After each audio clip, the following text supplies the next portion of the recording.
Welcome to my video, Website Hosting, Shared versus VPS, brought to you by National Consumer Advocate.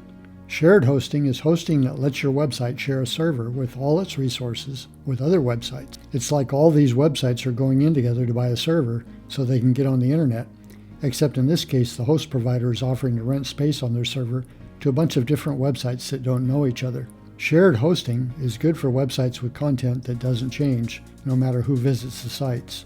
You don't get a whole lot of features, robust security, or really fast page loading speeds, but maybe you don't need that. If you didn't want to share a server with other websites, you could rent your own server from a hosting provider. That's called a dedicated server, and it has many advantages, but it's also very expensive. A virtual private server is a cheaper compromise. You're still physically sharing a server with other websites, so you don't have to pay for it all by yourself. But your VPS is partitioned off from the other websites, so you get the benefits of a dedicated server and resources that you don't share with other websites on that server. VPS hosting is great for ecom stores and small businesses. In a moment, I'm going to tell you how not to get disappointed when you choose a hosting plan. First, though, let's look at some of the pros and cons of shared hosting versus VPS hosting. You can get shared hosting for $5 a month or less for a single website. The hosting configuration is taken care of for you, so you can focus on your website. Performance is okay on static, low-traffic websites. Okay, some cons now. If you have customers coming to your site, or if you have a blog that's monetized with ads, your site pages need to load in under 2 seconds, or your website visitors will just leave. But if you're not monetizing your site, or you're just getting started, then a little slower speed is not the worst thing. Most hosting providers have pretty good security, but you can't control the behavior of other people's websites on your shared server. If they engage in spamming or scam activities, their site could get blacklisted, and so could yours, just because you're on the same server with the same IP address. Okay, VPS hosting. A dedicated server will cost you at least $70 a month, with most over $100 a month.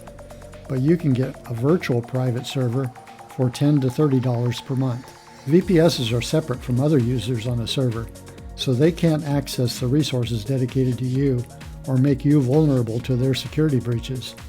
You are in control of the security of your VPS.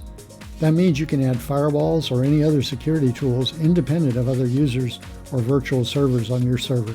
Your VPS choice can be dictated by however much speed you need. You can decide how much RAM memory you need, how much hard disk space, and how many CPU cores you need. In addition, you don't have to worry about your resources being bogged down by other users, as the case would be with a shared server. As mentioned, you can get introductory shared hosting for $5 or less per month, whereas a VPS will cost you in the range of $10 to $30 a month. Because VPSs are configurable, you do kind of have to know what you need. If you don't know, you can get help. You could also go with a managed VPS for about the same price or a little higher. Okay, I promised to tell you how not to get disappointed when you choose a hosting plan. Some people forget that hosting companies are in business to make money from you, so they offer a low-cost, low-performance product to get you in the door. But for many people, a shared hosting plan may be all they need. In that case, no worries. Just read the fine print so you'll know how much you'll be paying a year from now. You're on the same server with hundreds or thousands of other users. As demands on the capacity of the server go up, your site or sites will slow down, or in the worst case, even crash. Maybe if you don't have customers, you don't care. But if you need fast website speed, eventually your hosting provider is going to suggest you bump up to a more expensive plan. And of course, that's where they make the most of their money. So what do? Don't be misled by hosting performance claims that only work for small, low-traffic volume websites. If your website has customers, assume at some point you'll want a VPS or a managed VPS. Choose a hosting provider that gives you the lowest cost path to scaling your website for higher traffic volume at the level of speed and security you want. That might mean starting with shared hosting, then moving up, or it might mean going to a VPS right away. So are you happy with your current hosting? Please comment or leave your questions below. I hope you enjoyed this video. If you liked it, please subscribe to my channel and click on the notification bell so I can let you know when I upload new videos.